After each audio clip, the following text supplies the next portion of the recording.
Urrengoa berriz ere podiumean, baina berriz ere besoak altzagabe, 3-2 eta 2 berriz ere. Baina, bueno, aurrek esan nahi du, igaz bezala, oraingoan, momentu honetan oso ondo zaudela, denboraldi hasiera honetan, denboraldi hasiera ondo burutu duzu, eta balorazio positibo izan behar da. Nolako izan da gaurko eguna?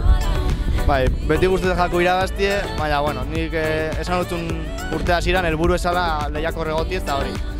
Orduen, oso zaila gonda bukaera honetan, hori kortizokuek oso gogor jo dau, eta, bueno, aldoten hain dut horraieketako.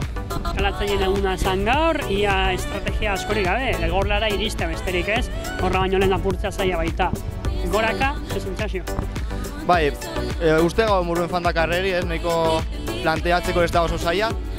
Eta gero, hori, ez da hasi oso hor, baina puerto erdi hasiera ja hasi gare arranketan, eta 4-5 faten gitzen aurrera, eta hor azkeneko kilometruen ero, ja gogorren muntzau, eta hori, ni junta unaz finixerreko batekin, eta oso urrindik hasi naz esprinez, bere lagune oso gertu zatorren, 50 metrotara eta hori, orduen ezin hauen itxoin bera sartzeko, eta, bueno, apurate banak izen hirugarren ningo nahuela, ze oso urrindik hasi naz esprinez, baina, bueno, hori. Hirugarren egin da, urrengo asterako sentsazio oso onak, Valentzia gator.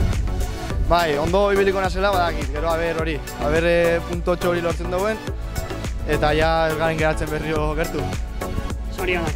Eskerrik asko.